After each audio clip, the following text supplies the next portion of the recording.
Hey guys, today I'm going to show you how to calculate your lot sizes in 2 seconds.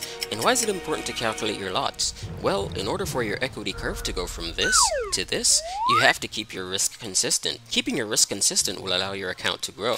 So instead of you having to use spreadsheets and other external resources to calculate your lots, let me show you the fastest method right here on your MT5 platform. So first I'm going to load our market keys trade manager to our chart, and then I'm just going to put a stop loss here, let's say 20 pips, and a risk of 5%, and then hit calculate. And you can see it automatically calculates our lot size for us, so we have a lot size of 5.2 lots. And if I hit buy, then you'll see this graphical representation here on the chart.